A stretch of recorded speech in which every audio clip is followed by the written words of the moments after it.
আপনারা জানেন যে লক্ষ্মীপুর পৌরসভা একটি ক শ্রেণীর পৌরসভা।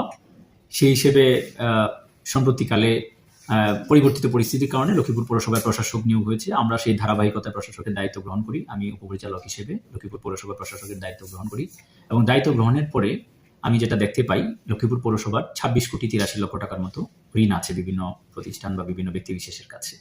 তো প্রথমেই আমি চেষ্টা করি যে সুন্দর সুশৃঙ্খলভাবে পৌরসভাটা পরিচালনা করার জন্য। এই জন্য সর্বত্র আমি চেষ্টা করি নিয়মের মধ্যে যাতে চলে। এই জন্য ফাইলপত্র থেকে শুরু করে স্টাফদের যে ব্যবস্থাপনা এবং পরিচ্ছন্ন সবকিছু মিলে আমি সুশৃঙ্খলভাবে পৌরসভা পরিচালনা করি এবং পৌরসভার যে আয় হয় মাসে, সেই আয় থেকে যে সঞ্চয় হয়, এই সঞ্চয়ের মাধ্যমে আমি প্রায় গত 10 মাসে প্রায় 6 কোটি টাকা পরিশোধ করেছি, ঋণ পরিশোধ করেছি।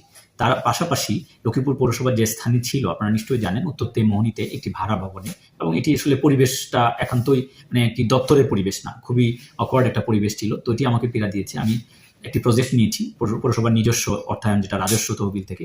এই প্রজেক্টের মাধ্যমে আমরা ওই নিজস্ব ভবন আধুনিক পৌর বিপণন বিধানের 4 তলায় লক্ষ্মীপুর পৌরসভা স্থানান্তর করি এবং ওখানে স্থানান্তরের প্রেক্ষিতে জনগণের মধ্যে একটি পজিটিভ একটা প্রতিক্রিয়া আমরা লক্ষ্য করেছি। কারণ ওখানে আমরা স্থানান্তর করেছি যে ওখানে জনবান্ধব একটি অফিসে রূপান্তরিত করেছি। ওখানে মানুষজন যাতে গিয়ে সেবা নিতে গিয়ে বসতে পারে, বসার ব্যবস্থা রয়েছে, পানির সুব্যবস্থা রয়েছে, তারপর নামাজের সুব্যবস্থা রয়েছে, সেবা প্রার্থীরা যাতে সহজেই খুঁজে পায় তাদের সেবাটা কোথা থেকে সেবাটা নিবে, এই নির্দেশনা রয়েছে। তাছাড়া সিটিজেন চার্টার, যেটিকে বলি আমরা, নাগরিক সনদটি টানিয়ে দেওয়া হয়েছে। একটি কালেকশন বুথ করা হয়েছে, যে কালেকশন বুথের মাধ্যমে সহজেই নাগরিকগণ যে সেবা ফিটা দিতে পারে ওই ফ্লোরে থেকেই। তাছাড়াও নান্দনিকভাবে পৌরসভাকে সাজানো হয়েছে। এখন সকলেই মনে করে যে এটি সুষ্ঠু সুন্দর পরিবেশ, এবং যে কোনো দপ্তরের সেবা প্রদানের পূর্ব শর্ত হচ্ছে কর্মপরিবেশ। আমরা কর্মপরিবেশটি অনেক সুন্দর করেছি। আপনাদেরকে আমরা আমন্ত্রণ জানাই, দেখেন গিয়ে কর্মপরিবেশটি দেখে আপনারা মুগ্ধ হবেন আশা করি। তাছাড়া লক্ষ্মীপুর পৌরসভার একটি আকর্ষণীয় বিষয় আমরা করেছি, যেটি হচ্ছে পৌর লাইব্রেরি। এটি পাবলিক লাইব্রেরি হিসেবে আমরা ব্যবহার করছি, সকলে এটিতে যেতে পারবে। একটি আধুনিক পৌর লাইব্রেরি করেছি। এই পৌর লাইব্রেরিটি সকাল 9টা থেকে বিকেল 5টা পর্যন্ত খোলা থাকে সকল পৌরসভার নাগরিকদের জন্য। সার্বিকভাবে লক্ষ্মীপুর পৌরসভার কর্মপরিবেশ অত্যন্ত সুশৃঙ্খল হয়েছে বর্তমানে।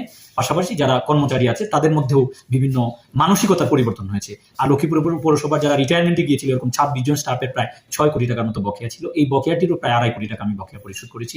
তাছাড়া লক্ষ্মীপুর পৌরসভার নিজস্ব অর্থায়নে 2টি জায়গা কেনা হয়েছে। একটি কলোনি করা হবে যারা পরিচ্ছন্নতা কর্মী আছে, আর একটি ডাম্পিং এর জন্য প্রায় 80 লক্ষ টাকার মতো জায়গা কেনা হয়েছে। এর মধ্যে সব মিলে আমরা লক্ষ্মীপুর পৌরসভা একটা ভালো অবস্থানের দিকে যাচ্ছি। যদি আপনাদের সহযোগিতা পাই, তাহলে নিশ্চয়ই পরবর্তী সময়গুলিতে আরো উত্তরোত্তর সফলতা দেখতে পাবেন পৌরসভার। ধন্যবাদ সবাইকে।